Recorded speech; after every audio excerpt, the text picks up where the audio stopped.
Hi and welcome to my channel. This is going to be a vlog style video, not something that I do often or really ever. And I want to talk a little bit about what has happened in my life, what changes have happened, and what's my plan for the future for this channel and reading in general. So if you have been here before and if you watched some of my previous videos, you will notice that the background is drastically different. And this is the biggest change that has happened. I have moved. This is something that I mentioned in my previous videos. I've said that the move is planned for September and it finally happened. Me and my partner have been in a long distance relationship for over a year now. He lives in Ireland, I live in the UK, and we are finally moving in together. I have already moved into the apartment that we're renting together. He's moving on Wednesday. Today is a Sunday, so I'm not entirely sure by the time that the video goes live. He may have already moved. And I'm obviously incredibly excited to be living with him, but also the move is quite significant for me. This isn't the first time that I have moved homes, but this is definitely the most exciting one. This time around, I got to do all the decorating and buying furniture and picking out furniture. Prior to that, I lived with my family before I moved to the UK, and when I moved to the UK, I moved into my ex's flat, so everything was already arranged and everything was already in its places. And then after that, I moved into a house share where, even though I could decorate the room in the way that I wanted to, all the furniture was already purchased prior and it was already in the room, so that wasn't my choice.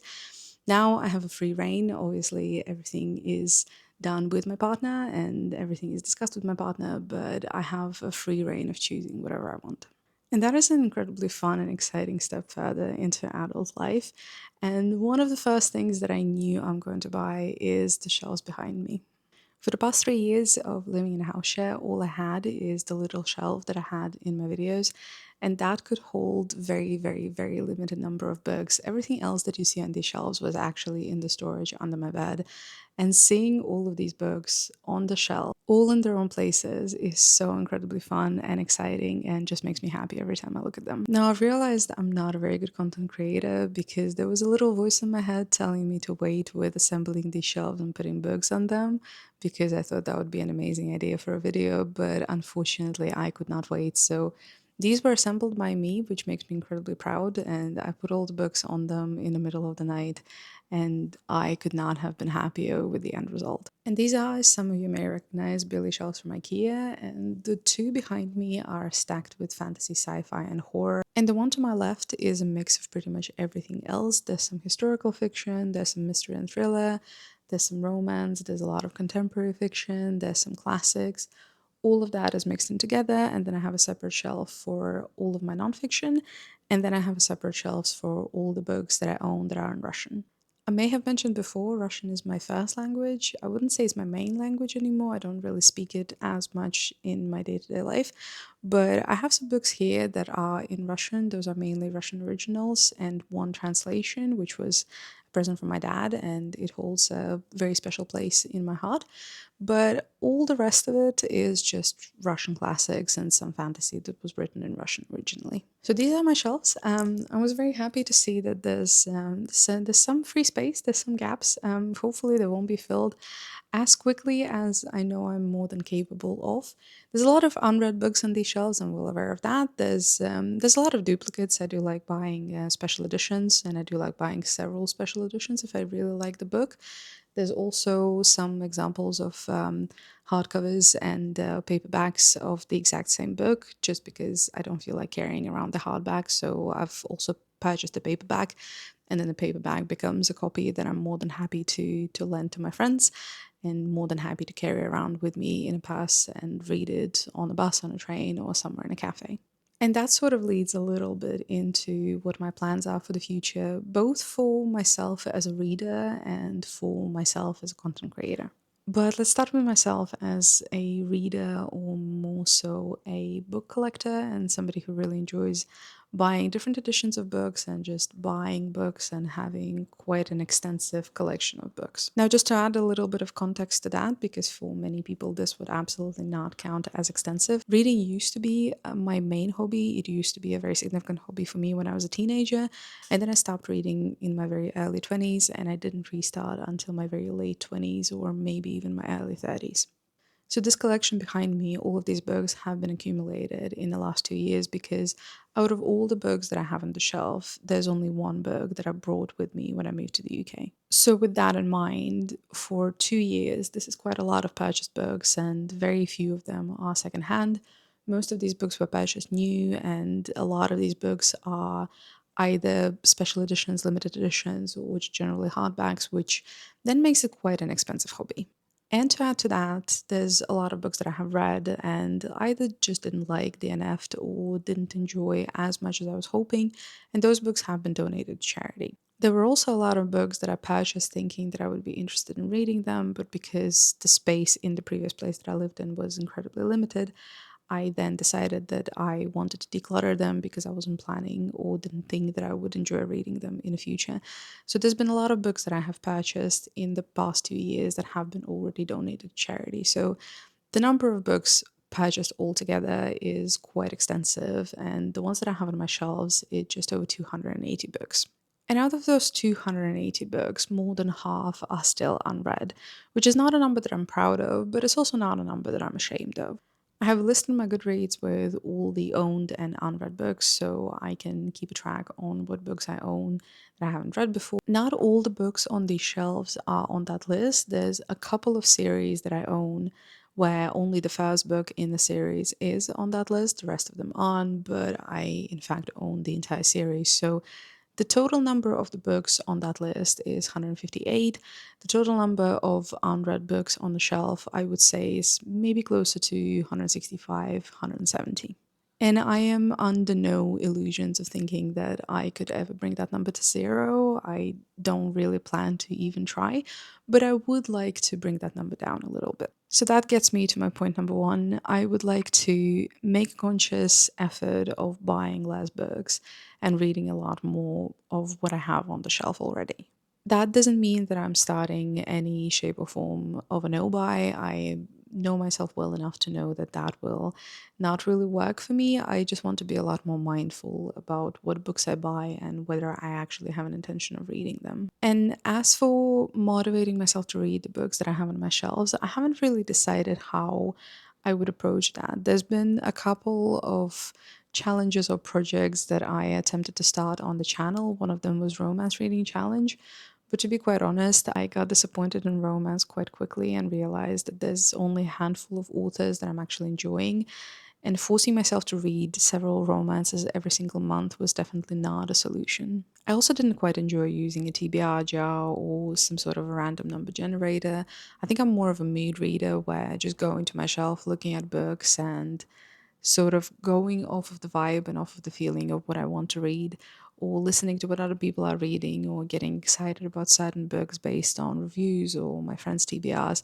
I think that has been working better for me than anything else. One other thing that I found helpful was something that I started doing when I was filming my 100 pages per day video, where I was trying to read 100 pages every single day for the entire month of July.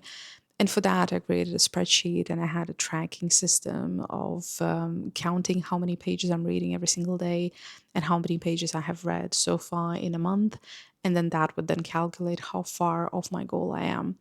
And the goal was a number of pages that I was planning to read in that month based on the TBR that I have created for that month. And I did find that very enjoyable, and I found that really fun to have a very clear list and a very clear TBR. I obviously was making certain tweaks to it, but I have continued doing that ever since, and that has been quite enjoyable and quite helpful. So I think I will continue doing a TBRs for every single month, and I think that is the video that I want to go back to, and that is something that I want to restart filming. I did them at the very start of the channel and I was finding them quite fun, but I wasn't putting too much planning into it. And I think my aim would be probably around 6 to 8 books every single month.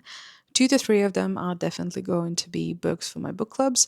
One is the book club that I have started myself that is focused on fantasy and science fiction.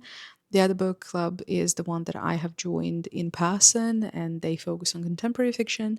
And then the third book club is hosted by one of the YouTubers that I found here on this platform, and it's her Patreon book club. And that is one that I will definitely list in the description down below. I really like the community. I really like her as a content creator. There's some wonderful people in that book club, and if you are interested, check it out and maybe you will be interested in joining as well. So 2 to 3 books every single month will be book club books. I am more than allowed to buy them. There's no restrictions in that sense. Then I think I'm going to add at least one nonfiction book, either for every month or for every 2 months. I have really interesting relationship with nonfiction. I always really want to read it, but it's really hard for me to motivate myself, and it's really hard for me to stay consistent in reading nonfiction. So I think depending on the length of the book, I will allocate either 1 month or 2 months to reading it and then try to get through it. And apart from that, I think I will have a mix of sci fi fantasy and everything else. And I'm not entirely sure how I will be deciding how to draw them. I might revisit a TBR jar. Maybe I will use a random number generator and then use my Goodreads list. Or maybe I will just walk up to the shelf and stare at the shelf for 5 minutes and then decide what I want to read. Or maybe I will use a random number generator and then pick the number of the shelf and then decide which book off that shelf I want to read next. I'm not entirely sure. We will see. But my point is, I want to try and read as many books off my shelf that I already have here at home rather than going out of my way and buying more. With that said, I do go to a fair few author events and I usually buy books that are discussed in those author events, and I will not stop doing that. I have had some very interesting finds and I have found some of my favorites. The main example would probably be Elodie Harper. I went to her event to listen to her talk about Boutique's Daughter, which is her latest book, and I purchased the book after the event and I read it I think just a week after the event, and I absolutely fell in love with it. And now I'm a proud owner of whole 3 copies. Two of them are special editions, and I absolutely love the book. I'm really excited to read her trilogy, Wolf's Den. It's been a great find. So I don't want to stop doing that. I don't want to stop finding authors and potentially new favorite books through these events. So I will not limit myself buying books of these events. And another big thing that I want to do more of and I want to learn to do is this. I don't vlog. It's not something that comes naturally to me. I've wanted to start filming content and creating content for quite a while, but vlogging was never really a format that I imagined for myself. I think it would be fair to say that for most people, vlogging and documenting their life is not really something that they would naturally or comfortably do, especially for my generation or people older than me. It's not something that we grew up with, so it doesn't come naturally for me to pick up a camera and film whatever I'm doing. And I guess the prime example of that would be putting together these shelves and putting books on these shelves. I could have filmed it and I probably should have filmed it. It would have been great content, but it didn't come naturally to me. But the whole purpose of having this channel was for me to step out of my comfort zone, and this is just the next step out of my cozy bubble that I want to take. So I'm not entirely sure how I want to do it. Maybe I will just film very short blogs for my Instagram and post them every single day or every other day or every 3 days or maybe every week.